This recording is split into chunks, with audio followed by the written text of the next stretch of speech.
ஹாய்ங்க வாங்க எனக்கு ஒரு சப்பாத்திக்கு ஒரு சிம்பிளான கேவி பார்க்கலாம். அது வந்து ஒரு குடமிளகா எடுத்து வச்சுக்கிறேன். தக்காளி இந்த தக்காளி கொஞ்சம் அடிப்பட்டனால இப்படி கட் பண்ணி வச்சுக்கிறேன்.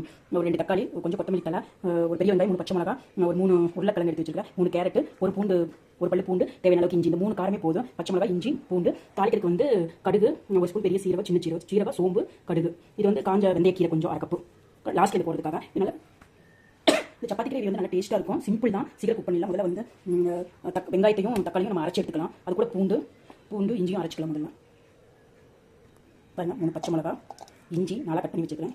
இஞ்சி, பூண்டு, ஒரு பல் பூண்டு. இதை முதல்ல அரைச்சிக்கலாம். இந்த அரைச்சிக்கலாம். நம்ம இது வந்து ஸ்டவ் ஆன் பண்ணி ஆல்ரெடி ஒரு 2 ஸ்பூன் எண்ணெய் ஊற்றி வச்சுக்கிறேன். எண்ணெய் காஞ்சி தாளிச்சிக்கலாம். இந்த முதல்ல அரைச்சி எடுத்துக்கலாம். பாருங்கள், அரைச்சாச்சு. கொஞ்சம் தண்ணி விட்டு அரைச்சிருக்கேன். இது தாளிச்சிக்கலாம். இப்போ எண்ணெய் காஞ்சிச்சு 3 ஒன்றா இருக்கும். இப்போ பொரிய ஆரம்பிச்சு பொரிஞ்சிச்சு. நம்ம போட்டுக்கலாம். அடுத்து வந்து சிம்மில் வச்சுக்கோங்க. இஞ்சி, பூண்டு, பச்சை மிளகாய் போட்டுக்கோங்க. நல்லா அடிச்சுக்கலாம். கலந்துக்கோங்க. அதுக்கு நம்ம வந்து வெங்காயத்தை அரைச்சி வந்துக்கலாம். வேணா அடி கொடுத்து சிம்மில் வச்சுக்கோங்க. வெங்காயத்தை கட் பண்ணியாச்சு. வெங்காயத்தை அரைச்சி எடுத்துக்கலாம். இது நல்லா பச்சை வாசனை போட்டுங்க. சிம்மில் வச்சுக்கோங்க. வேணா அடி கொடுத்து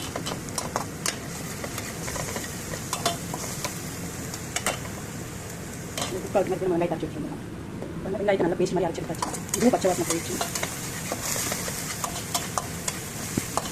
வெங்காய பேஸ்ட்டை நம்ம போட்டு ஊற்றிக்கலாம்.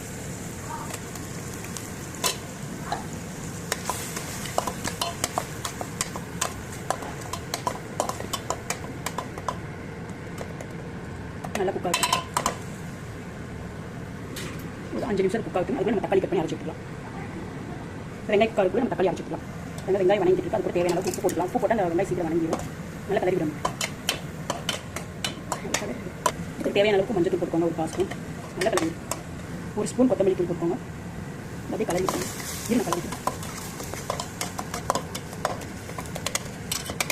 போட்டு தக்காளி அரைச்சி வச்சதான் இதுக்கு அந்த பேஸ்ட்டை ஊற்றிக்கோங்க. நான் கலரி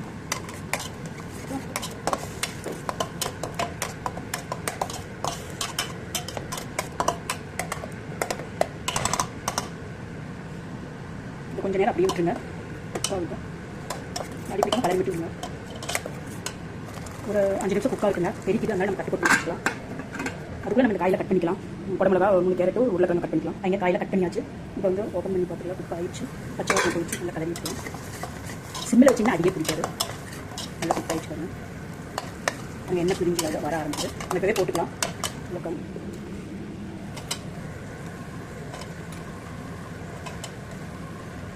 போட்டுக்கோங்க.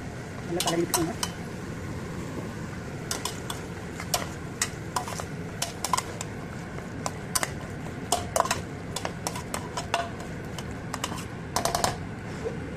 ஒரு 5 நிமிஷம் அப்படியே வைங்க. அதுக்கப்புறம் மூடி போட்டு 5 நிமிஷம் குக் ஆகுது. அதுக்கப்புறம் கொஞ்சம் பத்திர மாதிரி இருந்துச்சுன்னா கொஞ்சம் தண்ணி தொளிச்சு விட்டுக்கோங்க. கொஞ்சம் கொத்தமல்லி தழை போட்டுக்கலாம். ஓப்பன் பண்ணிக்கலாம்.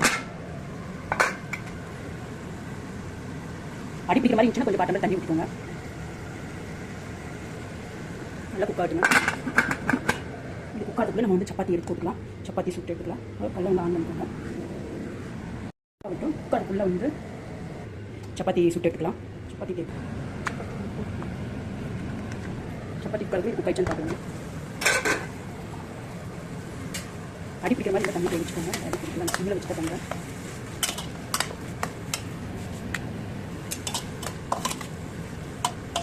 ஒரு 2 நிமிஷம் 2 நிமிஷத்தில் குக் பண்ணணும். அதுக்கு மூடி போட்டு வச்சுக்கலாம். அடி பிடிக்கல.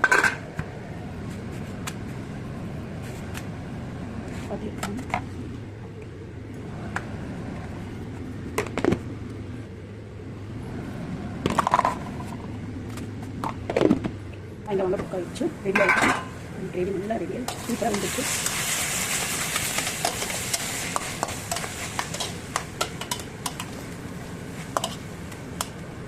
கொஞ்சம் தண்ணி விட்டுக்கோங்க. ஒரு கொஞ்சம் வேணா அடி பிடிச்சிடும். ஒரு 1/4 டம்ளர் விட்டு தண்ணி விட்டுக்கோங்க.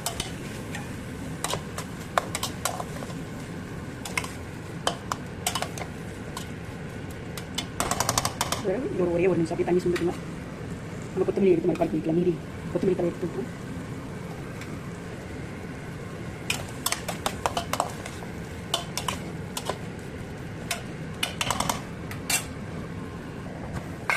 நல்லா குக் ஆயிடுச்சுங்க. நம்ம வெந்தயக்கீரையை போட்டுக்கலாம்.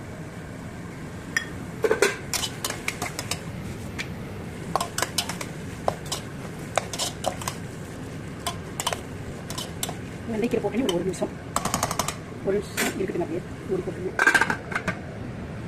கிரேவி ரெடி ஆயிடுச்சுங்க. ஒரு நிமிஷம் ஆயிடுச்சு. வந்து கொஞ்சம் லாஸ்ட்டில் வந்து ஒரு ஸ்பூன் மட்டும் பட்டர் போட்டுக்கோங்க. லாஸ்ட்டில் இந்த பட்டர் போட்டு அவ்வளோ டேஸ்ட்டாக இருக்கும். மாதிரி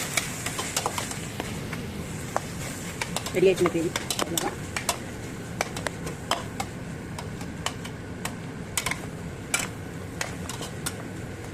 ரெடி ஆயிடுச்சுங்க. டன். அவ்வளோதாங்க. சிம்பிள்.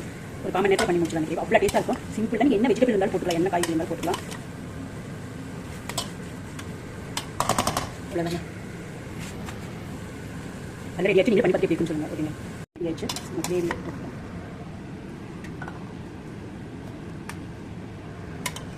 ரெடி. அவ்வளோ டேஸ்ட்டாக இருக்கும். நீங்களும் ட்ரை பண்ணி பார்த்து எப்படி இருக்குன்னு சொல்லுங்கள்.